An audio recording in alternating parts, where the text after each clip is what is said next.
Atos capítulo 24, a leitura fala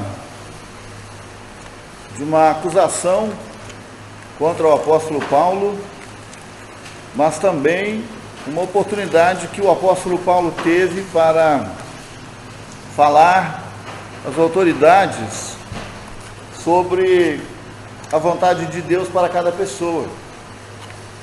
Às vezes nós não entendemos o porquê que um servo de Deus como Paulo passou por circunstâncias tão difíceis, mas quando nós olhamos para a própria palavra de Deus, nós entendemos a razão por quê.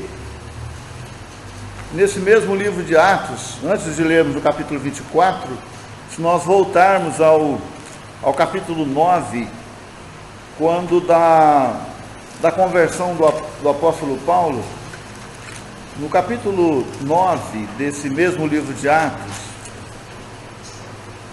Ananias, um servo de Deus, foi designado para estar com Paulo, logo após aquela transformação na vida de Paulo.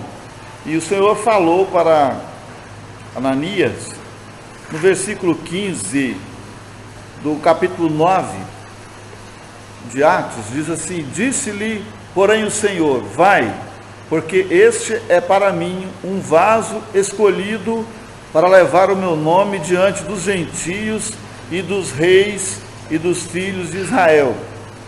Então, quando nós lemos este versículo, entendemos a razão por que o apóstolo Paulo esteve nestas circunstâncias difíceis, mas também teve oportunidade para testemunhar a autoridades, a pessoas que estavam com autoridade, envolvidas de autoridade. Então nós vamos ler no capítulo 24, e nós vamos ler a partir do versículo 1, para que a gente tenha uma ideia melhor da defesa do apóstolo Paulo. Versículo 1, capítulo 24. E 5 dias depois, o sumo sacerdote Ananias desceu com os anciãos e um certo Tértulo, orador, os quais compareceram perante o presidente contra Paulo. E sendo chamado Tértulo, começou a acusá-lo, dizendo: visto como por ti temos tanta paz, e por tua prudência se fazem a este povo muitos e louváveis serviços, sempre e em todo lugar, ó potentíssimo Félix, com todo o agradecimento o queremos reconhecer. Mas para que não te detenha muito, rogo-te que, conforme a tua equidade, nos ouças por pouco tempo. Temos achado que este homem é uma peste e promotor de sedições entre todos os judeus, por todo o mundo, e o principal defensor da seita dos nazarenos, o qual intentou também profanar o templo, e nós o prendemos, e conforme a nossa lei o quisemos julgar. Mas, sobrevindo o tribuno Lísias, no-lo tirou de entre as mãos com grande violência, mandando aos seus acusadores que viessem a ti, e dele tu mesmo examinando-o poderás entender tudo de que o acusamos. E também os judeus consentiam, dizendo serem estas coisas assim. Paulo, porém, fazendo-lhe o presidente sinal que falasse, respondeu: porque sei que já vai para muitos anos que desta nação és juiz, com tanto melhor ânimo respondo por mim. Pois bem, pode saber que não há mais de 12 dias que subi a Jerusalém a adorar, e não me acharam no templo falando com alguém, nem amotinando o povo nas sinagogas, nem na cidade. Nem tampouco podem provar as coisas de que agora me acusam. Mas confesso-te isto, que, conforme aquele caminho que chamam seita, assim sirvo ao Deus de nossos pais, crendo tudo quanto está escrito na lei e nos profetas, tendo esperança em Deus, como estes mesmos também esperam, de que há de haver ressurreição de mortos, assim dos justos como dos injustos. E por isso procuro sempre ter uma consciência sem ofensa, tanto para com Deus como para com os homens. Ora, muitos anos depois vim trazer à minha nação esmolas e ofertas. Nisto me acharam já santificado no templo, não em ajuntamentos, nem com alvoroços, uns certos judeus da Ásia, os quais convinha que estivessem presentes perante ti e me acusassem se alguma coisa contra mim tivessem, ou digam esses mesmos se acharam em mim alguma iniquidade, quando compareci perante o conselho, a não ser estas palavras que, estando entre eles, clamei: hoje sou julgado por vós acerca da ressurreição dos mortos. Então, Félix, havendo ouvido estas coisas, lhes pôs dilação, ou adiou a causa, dizendo: havendo-me informado melhor deste caminho, quando o tribuno Lísias tiver descido, então tomarei inteiro conhecimento dos vossos negócios. E mandou ao centurião que eu guardasse em prisão, tratando-o com brandura, e que a ninguém dos seus proibisse servi-lo, ouvir ter com ele.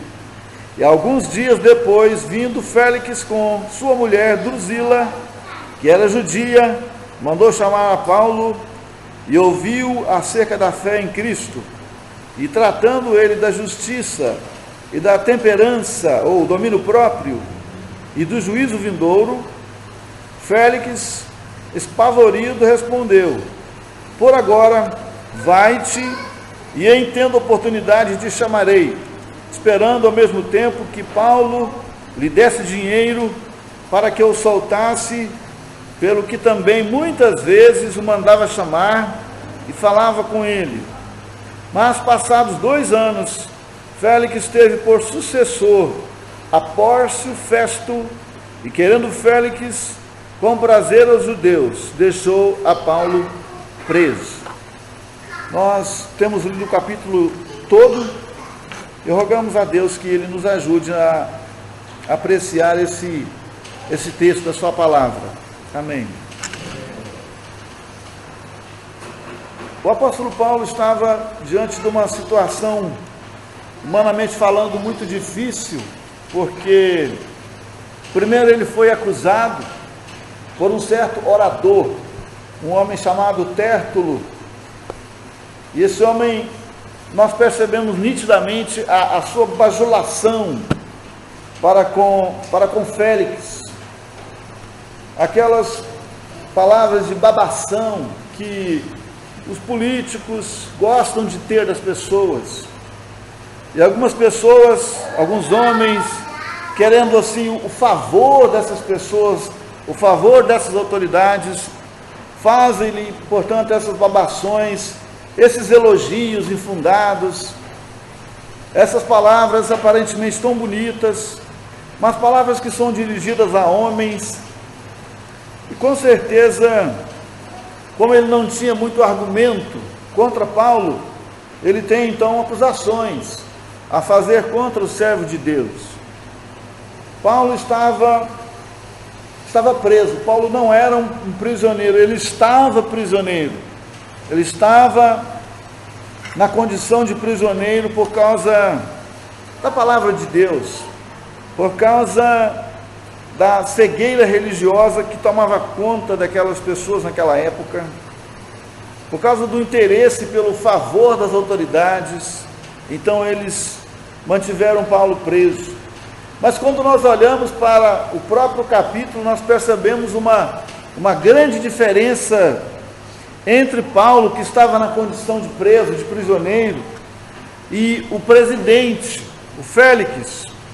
Porque quando nós olhamos para o texto e vemos as explanações do apóstolo Paulo, nós percebemos que quem era prisioneiro era o governador, era o presidente, não era Paulo. Paulo era um homem livre, Dá para perceber isto pelo próprio texto que nós temos acabado de ler. Por exemplo, no versículo 15, aqui desse capítulo 24, quando Paulo está fazendo a sua defesa, ele fala da sua esperança, no versículo 24, tendo esperança em Deus, como estes mesmos também esperam, de que há de haver ressurreição de mortos, assim dos justos como dos injustos. O apóstolo Paulo está tranquilo aqui, dizendo que ele tinha essa esperança, e caso ele morresse, ele sabia que ele ressuscitaria. E há uma diferença muito grande entre a condição do apóstolo Paulo, aqui no versículo 15, para Félix, no versículo 24. No versículo 24, quando Félix ouviu a Paulo, diz o versículo 24 que alguns dias depois, vindo Félix com Drusila, com sua mulher Drusila, que era judia, mandou chamar a Paulo e ouviu acerca da fé em Cristo. Então, quando nós olhamos para o versículo 15, nós vemos um homem como Paulo cheio de esperança. Mas quando nós olhamos para o versículo 24, nós vemos um homem necessitando de ouvir acerca da fé em Cristo. Quando nós olhamos o versículo 16, aqui do capítulo 24, nós lemos assim: e por isso, palavras do apóstolo Paulo, e por isso procuro sempre ter uma consciência sem ofensa, tanto para com Deus como para com os homens. E aí nós vamos para o versículo 25 e encontramos um grande contraste entre um homem que estava na condição de prisioneiro e um outro homem, o que estava na condição de livre, de governador, de presidente. Portanto, diz o versículo 25, e tratando ele da justiça, isto é, Paulo tratou da justiça e da temperança e do juízo vindouro, Félix, espavorido, respondeu: por agora vai-te, e em tendo oportunidade te chamarei. Aqui ele está confuso, aqui ele está com medo, ele está com um certo desespero interno. No versículo 25, o presidente, mas o apóstolo Paulo, ele tem uma consciência sem ofensa. No versículo 16, uma consciência sem ofensa para com Deus, como para com os homens.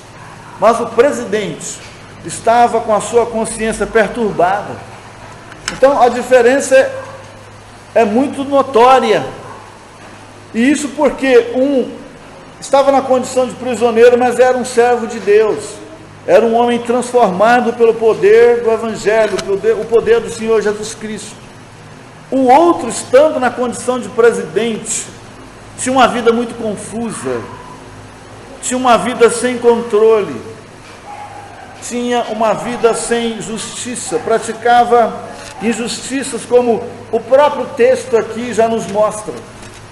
E Deus está usando o apóstolo Paulo para falar acerca da fé em Cristo. É a fé em Cristo que resolve o problema do pecador. É a fé em Cristo que resolveu o problema do apóstolo Paulo. O apóstolo Paulo, ele era um religioso. Ele era um homem extremamente religioso, grandemente dedicado nos assuntos da religião, desde cedo. Desde quando ele era bem jovem. Isso ele falou numa das outras palavras que ele escreve aqui no Novo Testamento.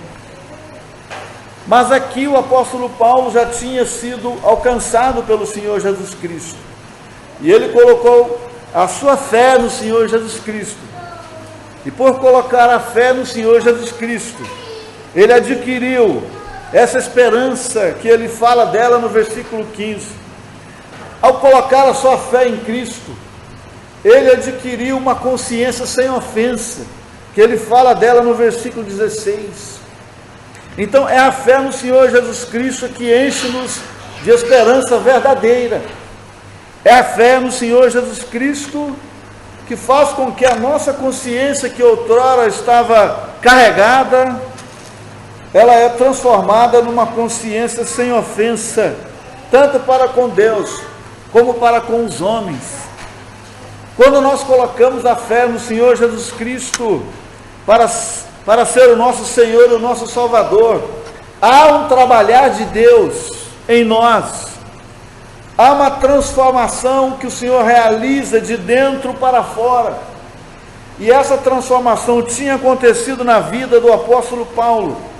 E ele está então fazendo uma defesa diante da autoridade para a qual ele estava sendo acusado.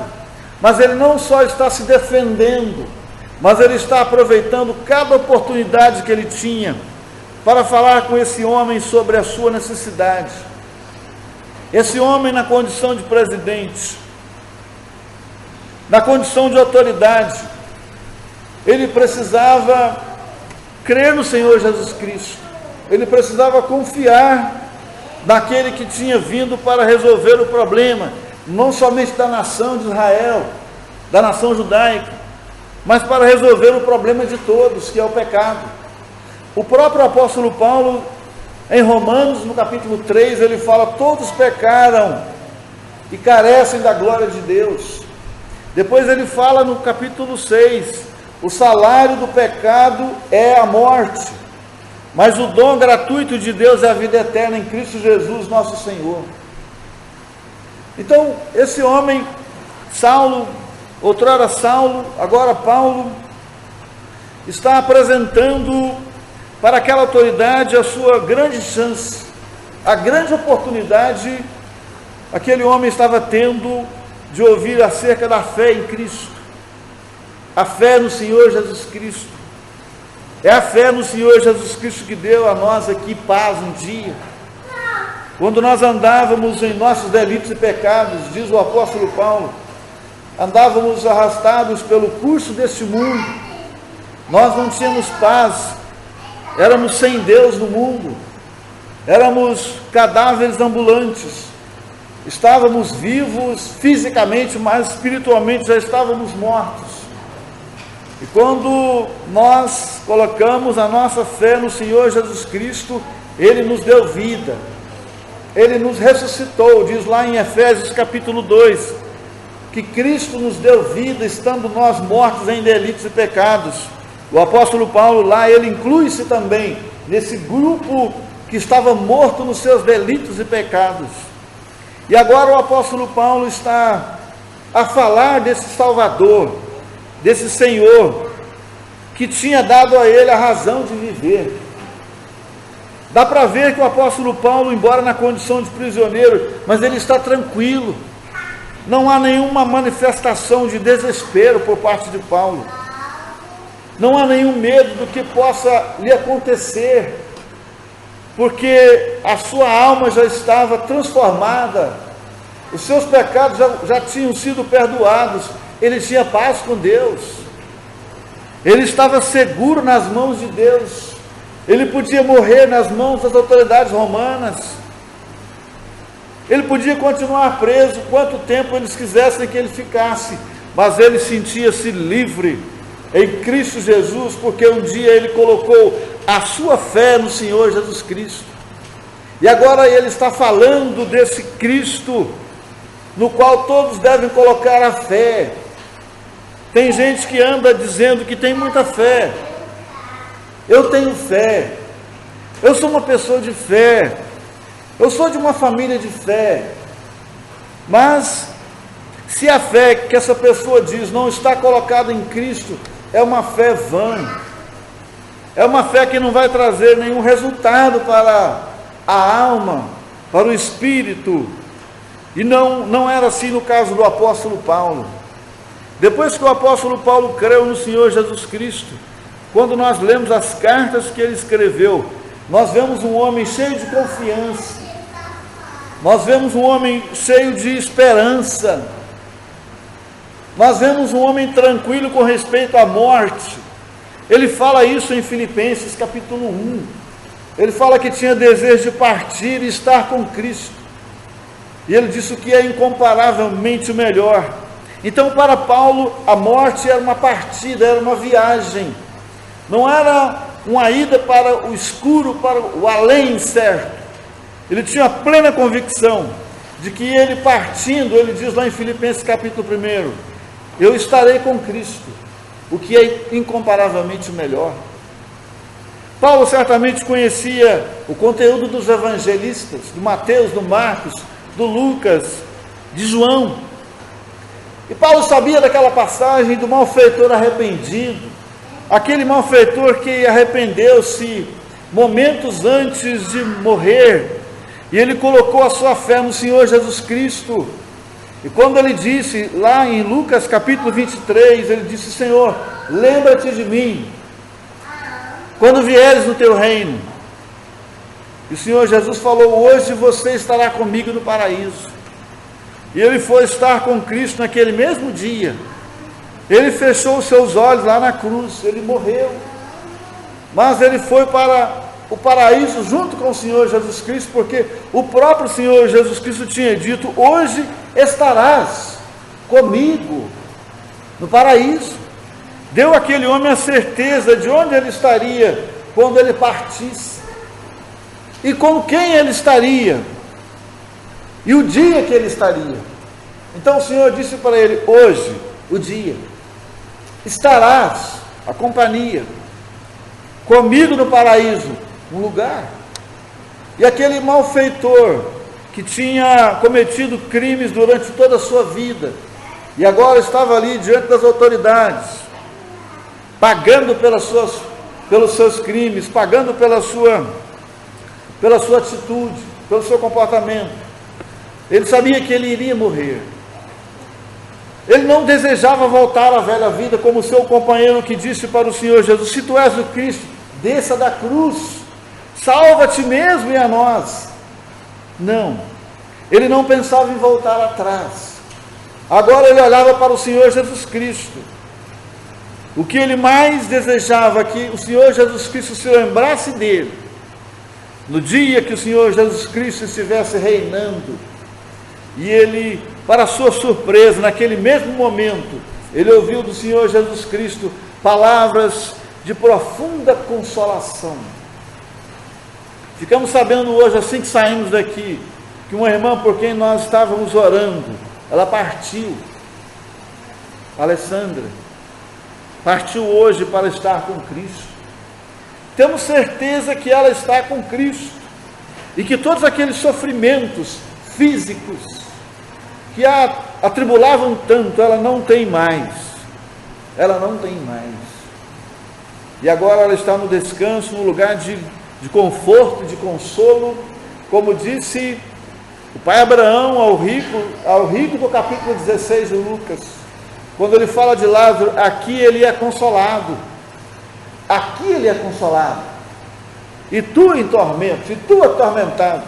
Que diferença grande acontece na vida, na alma de uma pessoa que creu no Senhor Jesus Cristo, que colocou a sua fé em Cristo.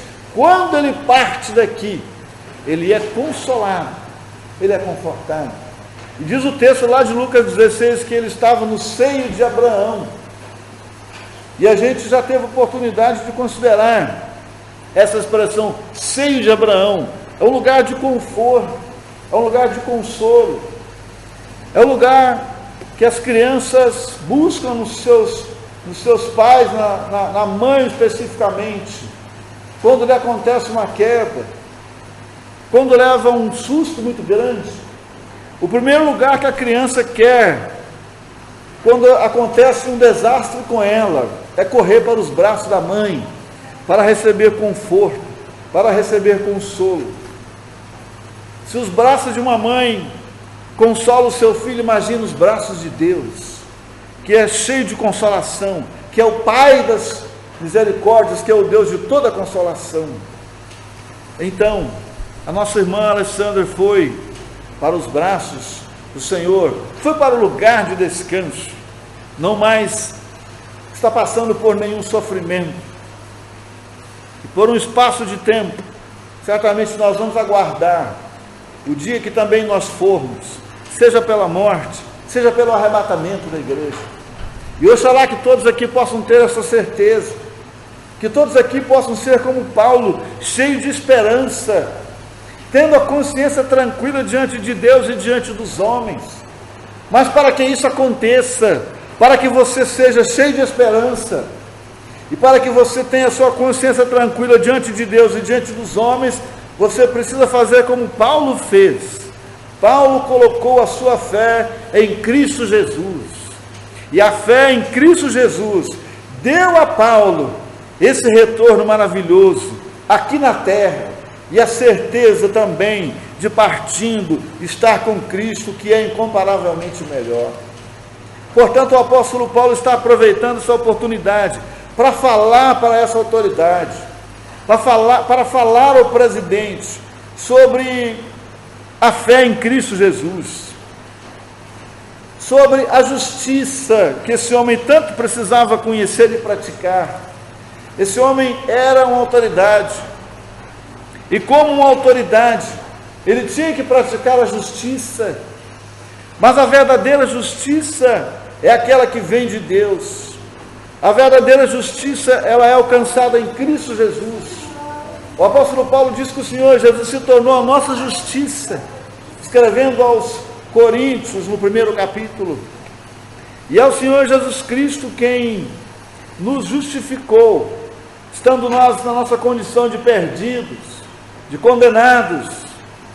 Ele, o Senhor Jesus Cristo, assumiu a nossa dívida, como está escrito lá no profeta Isaías 53, ele levou sobre si a nossa culpa, nosso pecado, a nossa desobediência, ele foi ferido pelas nossas transgressões. Então o Senhor Jesus Cristo é aquele que pode inocentar você diante de Deus hoje, é aquele que pode salvar a sua alma da perdição eterna, é aquele que pode dar a você aquilo que aqui na terra ninguém acha, em lugar nenhum. E esse cidadão, esse Félix, ouviu um pouco sobre a fé em Cristo, sobre a justiça, sobre o domínio próprio e sobre o juízo vindouro. O apóstolo Paulo não está aqui amedrontando esse homem. Tanto é que o apóstolo Paulo, primeiro, ele fala dos recursos que esse homem poderia adquirir em Cristo. E depois é que ele fala da consequência, caso ele não se valesse dos recursos. Hoje não é diferente.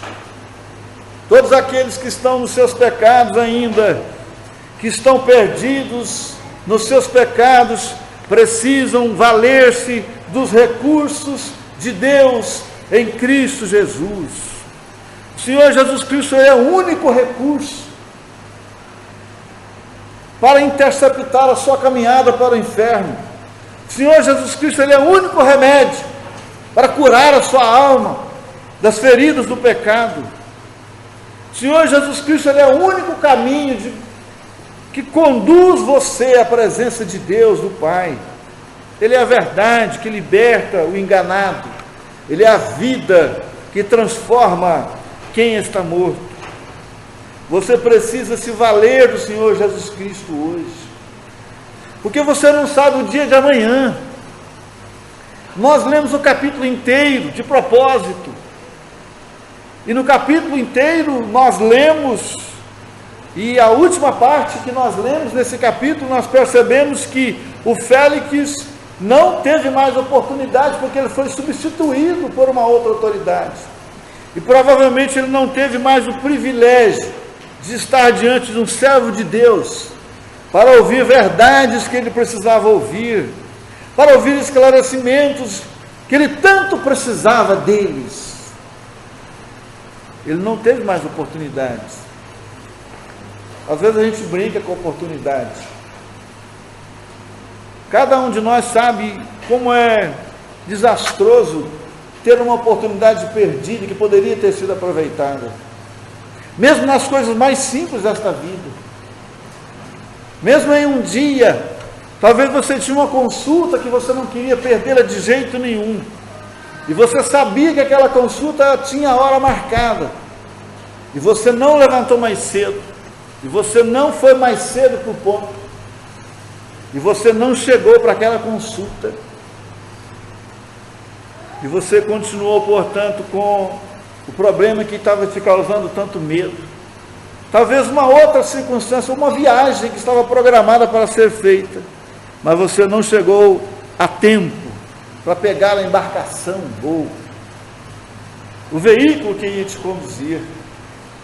Mas às vezes você pode fazer essa viagem depois, ou pode ter a consulta remarcada, mas no que diz respeito às coisas eternas, as oportunidades perdidas não voltam mais. Acabamos de falar sobre aquele malfeitor que creu antes de partir.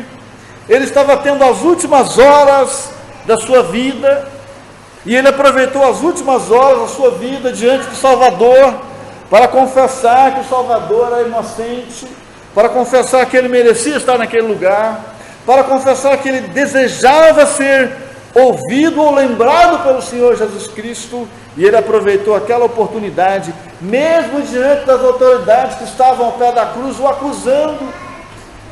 Ele disse ao Senhor Jesus: Senhor, lembra-te de mim, quando entrares no teu reino. Enquanto as autoridades acusavam o Senhor Jesus Cristo, ele via no Senhor Jesus Cristo um recurso. As autoridades acusavam o Senhor Jesus Cristo, mas ele, como um condenado, viu no Senhor Jesus Cristo a saída, a solução para o seu problema eterno. O outro não aproveitou a oportunidade. Não lemos sobre o outro.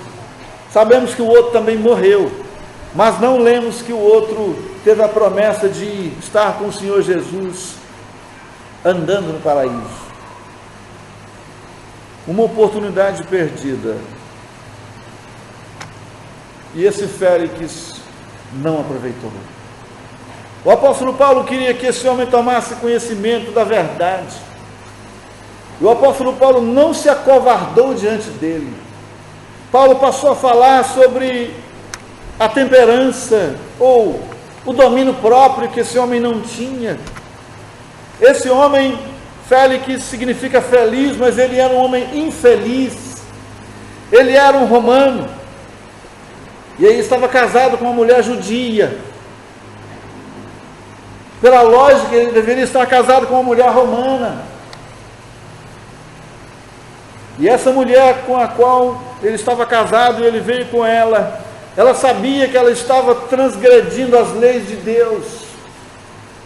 Ela sabia que ela estava numa condição de adultério. Ela sabia que ela estava numa condição de julgo desigual em relação à nação. Ela sendo judia e ele sendo romano, era um contraste diante dos olhos de Deus. E portanto, esse homem também sabia que ele não era inocente. Certamente ela deve ter falado para ele. Os historiadores contam que esse era o terceiro casamento dele. E ela deve ter falado para ele: olha, eu estou casada com você, mas isso é errado. Eu estou transgredindo a lei de Deus. Na lei de Deus, eu deveria estar casada com um judeu. Mas com certeza, ela transgrediu as leis de Deus. E ela deve ter falado isso para ele. E provavelmente ele queria ouvir um pouco mais a respeito do caminho. Ele queria tomar mais conhecimento de alguma coisa que provavelmente ela já tinha falado para ele. E ele então quis ouvir a Paulo. E diz aqui o versículo 22: então Félix, havendo ouvido estas coisas, adiou a causa, dizendo: havendo-me informado melhor deste caminho, quando o tribuno Lísias estiver descido, então tomarei inteiro conhecimento dos vossos negócios. E Paulo continuou falando com ele. E portanto, quando nós olhamos o versículo 25, diz o texto que, e tratando ele, Paulo tratou desse assunto. Paulo conversou com ele sobre esse assunto, tratando ele da justiça e da temperança e do juízo vindouro. Félix, apavorado, respondeu: por agora vai-te, e em tendo oportunidade te chamarei. Ele queria chamar Paulo. Provavelmente a sua consciência naquele momento falou para ele: Félix, você precisa ouvir mais sobre isso. Você não está seguro, Félix. Digamos, a sua consciência falando para ele: Félix, se você morrer nessa situação, o que vai te aguardar é o juízo vindouro, é o grande trono branco, é o lugar onde os condenados vão ouvir a sentença. Lá não tem mais chance. É provável que esse homem voltou com essas coisas na sua cabeça, com esses pensamentos lhe perturbando a consciência. E de fato esse homem não tinha domínio próprio, não tinha temperança. Era um homem destemperado, um homem sem controle. Porque se esse homem fosse um homem que tivesse controle, ele não tinha tido mais de um casamento, conforme os historiadores dizem. Ele teria ficado com a sua esposa, com a qual ele casou-se com ela. Se esse homem tivesse domínio próprio, ele não teria tentado extorquir o apóstolo Paulo várias vezes. O texto fala que ele queria receber dinheiro do apóstolo Paulo. Se a sua consciência, ou se ele tivesse domínio da situação, ele não ia querer isso de um prisioneiro, de um homem que falava a verdade, querendo dinheiro. O orador Tértulo encheu a bola dele, o bajulou várias vezes, e ele achou que o apóstolo Paulo ia fazer isso também. Quando a pessoa não tem domínio próprio, ele não consegue discernir as coisas, e esse homem não tinha. E um homem sem Cristo não tem domínio próprio. Quantas coisas nós vemos acontecer todos os dias, quanta barbaridade, quantos crimes. Lá em São Paulo, há poucos dias, uma filha parece que providenciou meios para matar o seu próprio pai, sua própria mãe, seu próprio irmão, por causa de uma quantia de dinheiro. Se ela tivesse domínio próprio, quando chegasse diante daquela situação ali, falar para os seus comparsas, para a sua comparsa: nós não vamos fazer isso, nós não vamos tirar a vida, e eu não vou tirar a vida, nem facilitar para tirar a vida daquele que me trouxe ao mundo, por causa de alguns valores, por causa de algum dinheiro. O homem sem Deus não tem domínio próprio, nem para as coisas grandes, nem para as coisas pequenas. Quantas coisas pequenas que o homem faz, e se ele tivesse domínio ele não faria? Quem sabe, às vezes, entrando no quintal de um vizinho para fazer um serviço, ali tem um par de tênis novo, talvez de um lado esquecido. Como há muitos anos atrás, um homem foi condenado à morte num dos países que a pena é essa. E diz a história que antes dele morrer ele falou que queria dar um beijo na mãe dele. A última coisa que ele queria fazer era dar um beijo na mãe. Chamaram a mãe dele e disseram: seu filho quer lhe dar um beijo como a última coisa. E quando a mãe chegou, ele deu uma mordida no rosto dela, ficou a marca dos dentes dele, e ele falou: mãe, ao invés de eu te dar um beijo, eu estou dando essa mordida em você, para você se lembrar, para você, quando você olhar no espelho, você vai se lembrar que no primeiro dia que eu roubei um objeto do meu vizinho, você gostou, e você não me repreendeu, e você não me corrigiu, você não me mandou devolver. Se você tivesse me mandado devolver o primeiro objeto que eu roubei, e tivesse me corrigido, eu não me tornaria um ladrão e um criminoso, como sou hoje, condenado à morte. Falta de domínio próprio por causa de um objeto que viu no quintal do vizinho e levou. Quantos homens prometem a si mesmos que vão se regenerar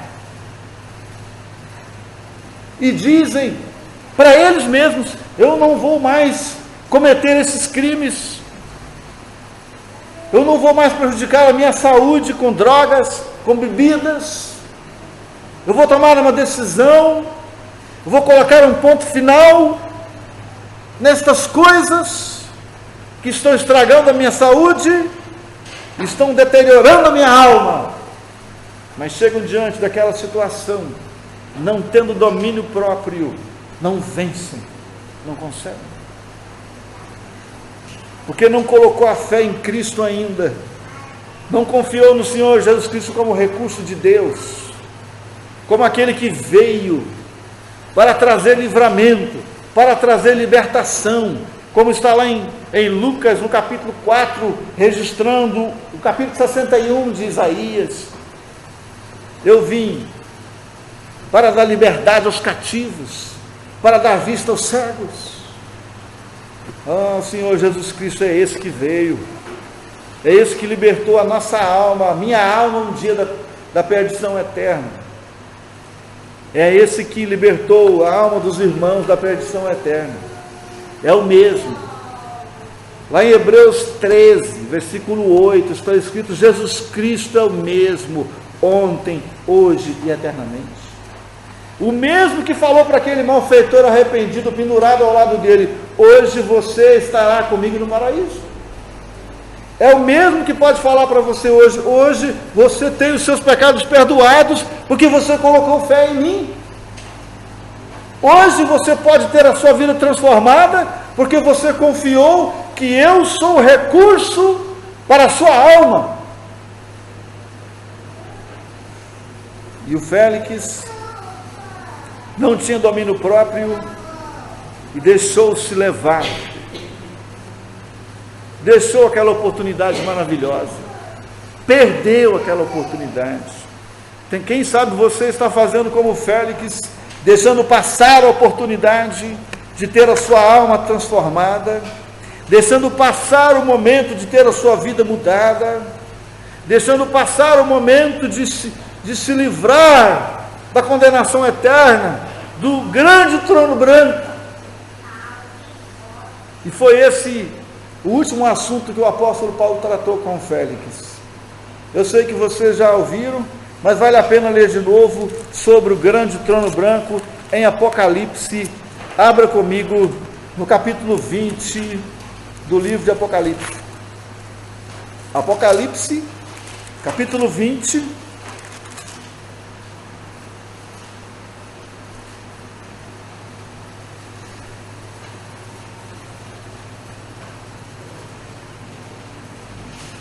Versículo 11, Apocalipse capítulo 20, versículo 11, João, o escritor desse livro, diz assim: e vi um grande trono branco, e o que estava sentado sobre ele, de cuja presença fugiu a terra e o céu, e não se achou lugar para eles, e vi os mortos, grandes e pequenos, que estavam diante de Deus, e abriram-se os livros, e abriu-se outro livro, que é o da vida, e os mortos foram julgados pelas coisas que estavam escritas nos livros segundo as suas obras. E deu o mar os mortos que nele havia, e a morte e o inferno deram os mortos que neles havia, e foram julgados cada um segundo as suas obras. E a morte e o inferno foram lançados no lago de fogo. Esta é a segunda morte. E aquele que não foi achado escrito no livro da vida foi lançado no lago de fogo. Que triste cena, porque os nomes que não foram achados no livro da vida foram lançados no lago de fogo. Diz mais o versículo 7 agora do capítulo 21. Quem vencer herdará todas as coisas, e eu serei seu Deus, e ele será meu filho. Agora o versículo 8 do capítulo 21.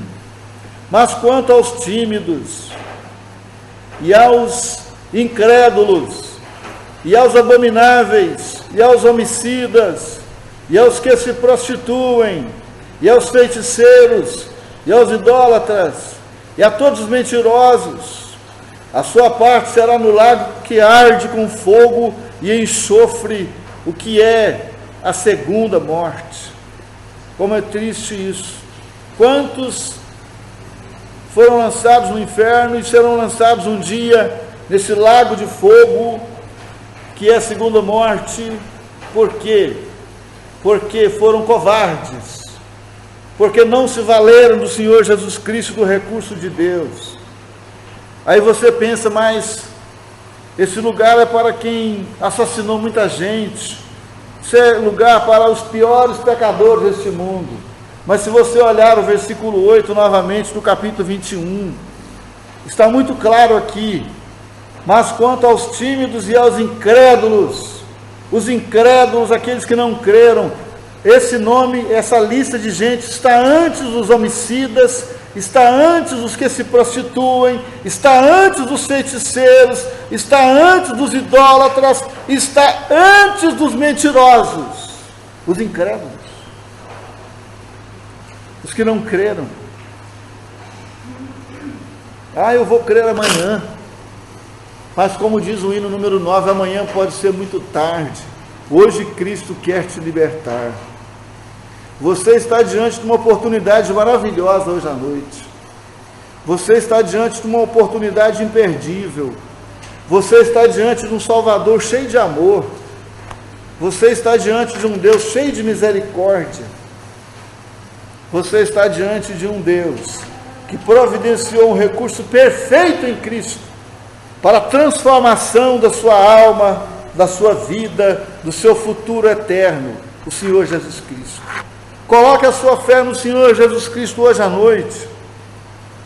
Não vá para o grande trono branco. O trono branco não é para pessoas, mas estará sendo usado por causa das pessoas incrédulas, por causa do feiticeiro, como acabamos de ler. Você não precisa ir para o grande trono branco. Você pode se livrar do juízo vindouro. Hoje à noite, você pode se livrar do juízo vindouro, do grande trono branco, onde as pessoas estarão ali para ouvir a sua sentença. Vocês desprezaram a salvação, vocês desprezaram o Salvador, vocês tiveram oportunidade de ouro na frente de vocês, mas vocês não valorizaram. Não resta mais nenhuma misericórdia, a não ser o lançamento de vocês para dentro do lago de fogo. Não queira ir para lá. Você pode se livrar. Como disse agora há pouco, quando você perde uma condução, quando você perde o circular, quando você perde uma consulta, você pode remarcar, você pode pegar o outro veículo e ir. Mas no que diz respeito à salvação, não tem mais uma segunda chance depois que se perde. Uma vez perdido para todo sempre. Mas graças a Deus, uma vez salvo para todo sempre. Amém.